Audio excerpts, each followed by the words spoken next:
Good morning student. Standard 12th English medium subject BA chapter 1 lecture number 18 question number 15 financial management. Student इससे पहले हमने HRM के importance, characteristics, meaning देखे थे। Next question बनता है आज फाइनेंशियल मैनेजमेंट कि फाइनेंस हमारे बिजनेस के लिए कितना इम्पोर्टेंट है और जो भी ज़रूरतें होती है फाइनेंस की वो हम कहाँ से कलेक्ट कर सकते हैं या किस तरह से उसको मैनेज कर सकते हैं। ठीक है, तो देखते हैं फाइनेंशियल मैनेजमेंट का introduction. Finance is a like the life blood of business. Okay, यहाँ पे आप थोड़ी सी ना मिस्टेक है, फाइनेंशियल नहीं, यहाँ पे फाइनेंस आएगा। Finance is like the life blood of business. जिस तरह से हमारे बॉडी में ब्लड का इंपॉर्टेंस होता है, सेम एज बिजनेस में फाइनेंस का इंपॉर्टेंस होता है। जिस तरह से अगर शरीर में खून की कमी हो जाए या फिर कोई प्रॉब्लम ब्लड रिलेटेड हो जाए तो डायरेक्टली अपने हॉस्पिटल में मिलते हैं, सेम एज बिजनेस में अगर किसी भी तरह की फाइनेंस की कमी हो जाती है तो वो बहुत ही ज़्यादा सफ़र करने लगता है, आपको बहुत सारी डिफ़िकल्टीज फेस करनी पड़ सकती हैं। No activity is possible without finance. बिना फाइनेंस के हम बिजनेस से रिलेटेड कोई भी एक्टिविटी नहीं कर सकते। फिर वो रॉ मटेरियल परचेज करना हो, फिक्स असेट्स आपको परचेज करना हो, आपके एम्प्लॉयज़ को सैलरी प्रोवाइड करनी हो, डेली जो वर्कर्स हैं उनको वेज प्रोवाइड करना, ये सारी चीज़ें हम नहीं कर पाएंगे।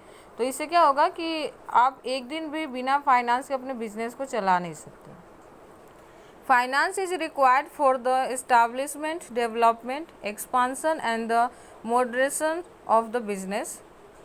ओके, यहाँ पे आप देखोगे कि आपको फाइनेंस की ज़रूरत कहाँ कहाँ पे होती है। तो बिज़नेस को इस्टाब्लिश करने के लिए, यानी जब हम ये ख्याल लाते हैं ना अपने माइंड में कि हमें बिज़नेस स्टार्ट करने हैं, वहीं से फाइनेंस की शुरुआत हो जाती है कि फाइनेंस की आपको ज़रूरत है।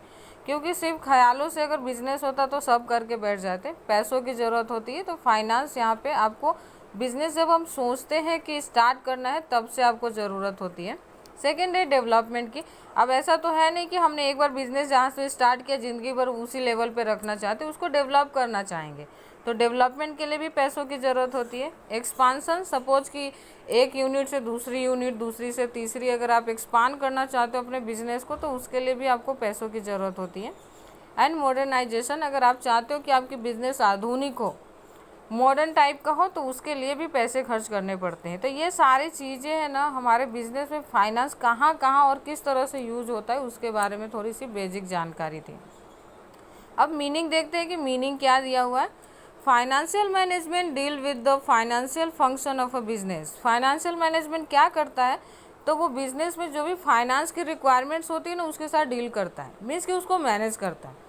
अब सिंपल सी बात है कि हम कितने भी पैसे कमा के क्यों ना लाए, लेकिन उसको अगर अच्छे से हमें खर्च करने नहीं आता है तो वो सारी चीज़ें बेकार हो जाती हैं। तो आपके बिजनेस में कितना फाइनेंस है वो इम्पोर्टेंट नहीं है, लेकिन जो भी अवेलेबल फाइनेंस है वो आप उसको यूज़ किस तरह से करते हो, उसको मैनेज किस तरह से करते हो, कहाँ पे किस तरह से खर्च करना, ये चीज़ें अगर आपको पता है ना तो हम अपने बिजनेस को अच्छे से चला सकते हैं। और इसी को बोलते हैं फाइनेंशियल मैनेजमेंट, यानी फाइनेंस को मैनेज करना। Financial function means the function of acquisition. Okay, acquisition का मतलब होता है रिसीव करना, कि आप फाइनेंस कहाँ से रिसीव करोगे।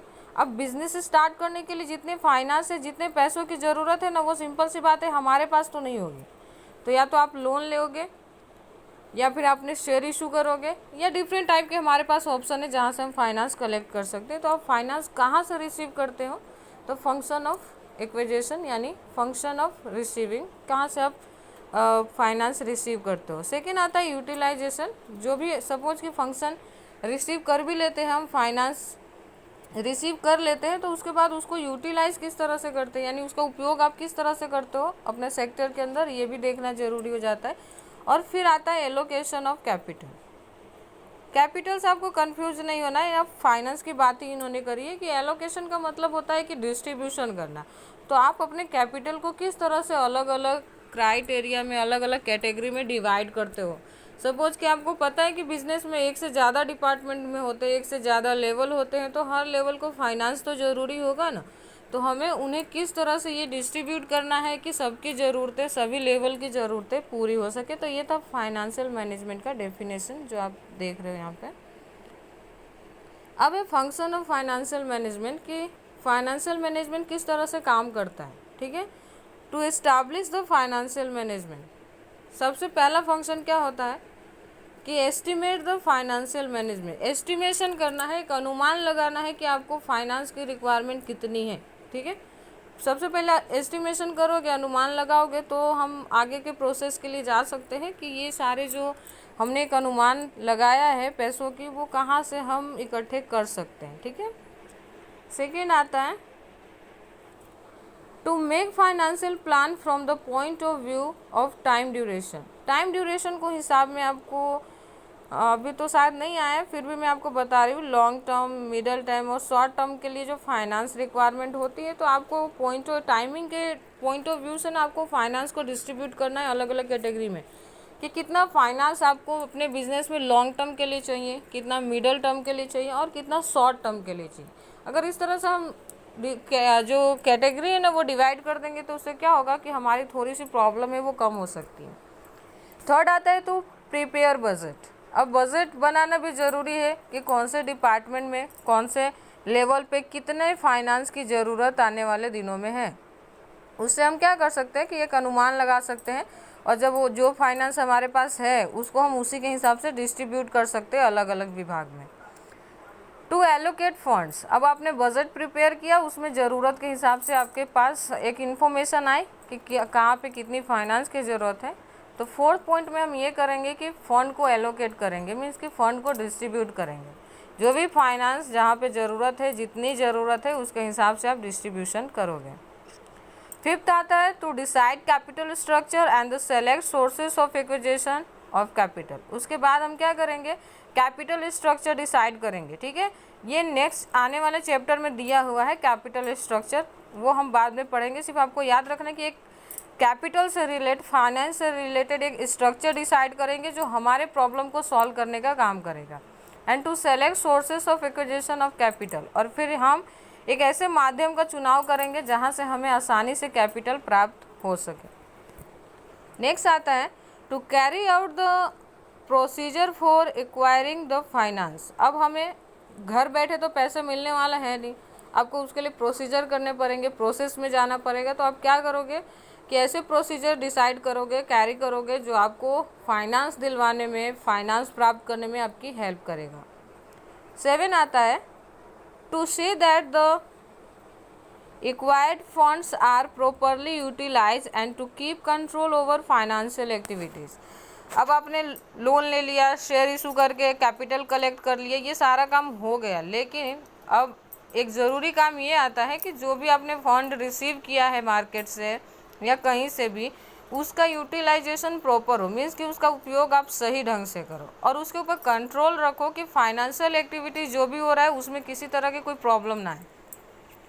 यानी एक्टिविटी पे आप इनडायरेक्टली कंट्रोल रखो जिससे कि फाइनेंस का दुरुपयोग ना किया जा सके। पॉइंट नंबर 8 आता है टू फॉर्म फाइनेंशियल पॉलिसी। अब यहाँ पे आपको एक और इम्पोर्टेंट काम करना है कि फाइनेंस से रिलेटेड एक पॉलिसी डिसाइड करनी है जिससे सभी लेवल पे काम करने वाले लोगों के लिए आसानी हो जाए कि फाइनेंशियल पॉलिसी क्या कहती है, और हमें जो फाइनेंस एलोकेट किया गया है, डिस्ट्रीब्यूशन में जो आपको हिस्सा मिला है, उसको आपको किस तरह से यूज़ करना है। नेक्स्ट है 9 number two plan for taxes. Finance, आपको पता है कि जो हमारे गवर्नमेंट हम पे जो टैक्सेस लगाती है, टैक्स का जो स्ट्रक्चर है वो आप पहले से डिसाइडेड होता है। ऐसा नहीं है कि आपके कंपनी को देख के गवर्नमेंट टैक्स जो रेशियो है वो डिसाइड करेगी, वो ऑलरेडी डिसाइडेड होता है।